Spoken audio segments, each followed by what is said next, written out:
মসজিদে ইমামের পেছনে ফরজ নামাজের সময় আমি কি সম্পূর্ণ চুপ থাকব, না আমাকেও সূরা পড়তে হবে? মাহবুবুল আলম ভাই প্রশ্ন করেছেন, অনেক অনেক ধন্যবাদ। যদি চুপ থাকতেই হয় তাহলে ইমামের পেছনে আর নামাজ পড়তে যাবেন কেন? ইমামের পেছনে চুপ থাকার কোনো বিধান ইসলামে নেই। সলাৎ যখন আদায় করবেন ইমামের পেছনে, আপনি সলাতের তাসবিহগুলো আদায় করবেন, সলাতের সূরা ফাতিহা পড়বেন, এবং যদি সুযোগ থাকে তাহলে আপনি কোরআন কারীম অন্য তেলাওয়াত করতে পারবেন। কিন্তু সূরা ফাতিহা আপনাকে অবশ্যই পড়তে হবে, যেহেতু প্রত্যেক সলাতের জন্য সূরা ফাতিহা পড়া হচ্ছে রুকন। কোনো সলাতে যদি কোনো ব্যক্তি সূরা ফাতিহা না পড়ে তাহলে তার সলাত হবে না।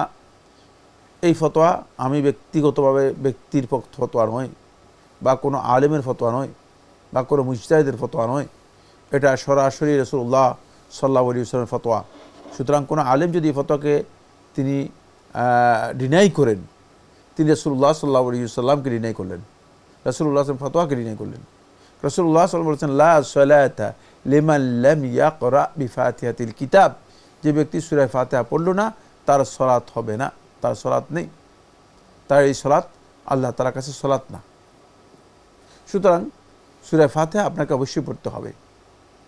বলতে পারেন আলেমদের ইখতিলাফ আছে, অবশ্যই বলছি ইখতিলাফ আছে, ইখতিলাফ থাকবেই। তো ইখতিলাফের ক্ষেত্রে আমরা তো আল্লাহ রাসূলের কাছ থেকেই তো ডিসিশন নিব।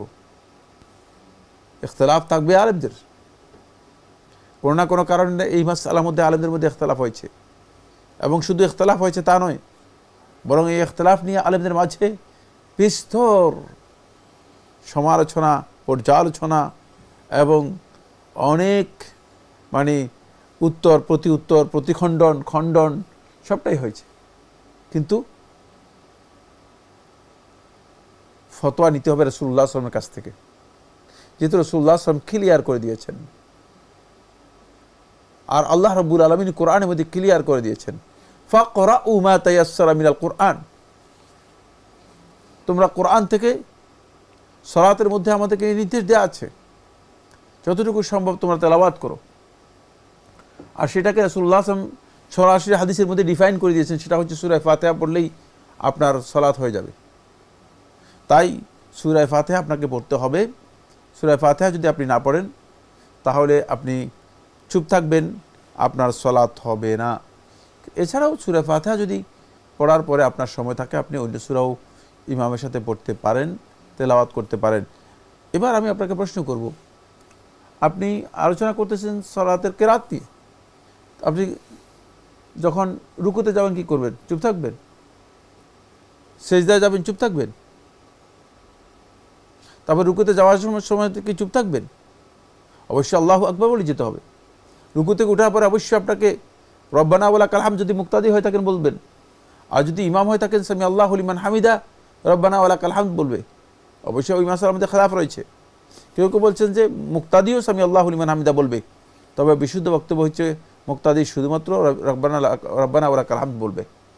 তারপরে ইমাম সরাসরি যেই সমস্ত দোয়াগুলো তাশাহুদের মধ্যে পড়ছেন অথবা জলসার মধ্যে পড়তেছেন, দুই সিজদার মাঝখানে পড়তেছেন, সবগুলোতে আপনি শেয়ার করবেন।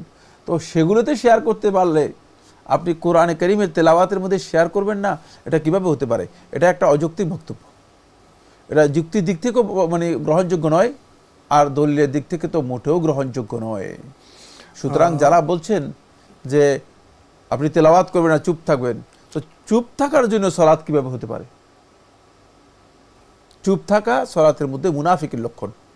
ওয়ালা ইয়াজকুরুনাল্লাহ ইল্লা কালিলা, আল্লাহ তাআলা কোরআনে কারীমের মধ্যে বলেছেন, স্পষ্ট করে আল্লাহ তাআলা জানিয়ে দিয়েছেন, ওয়ালা ইয়াজকুরুনাল্লাহ ইল্লা কালিলা, তারা আল্লাহ রাব্বুল আলামিনের জিকির করে না, শুধু সামান্য, কোনোরকম করে সালাতের মধ্যে ফাঁকি ফক্কর দিয়ে সালাত শেষ করার জন্য চেষ্টা করে থাকে। এটা হচ্ছে মুনাফিকদের কাজ। মুনাফিকের সালাত আল্লাহ তাআলার কাছে কোনো প্রকার গ্রেড বা মর্যাদা পাবে না।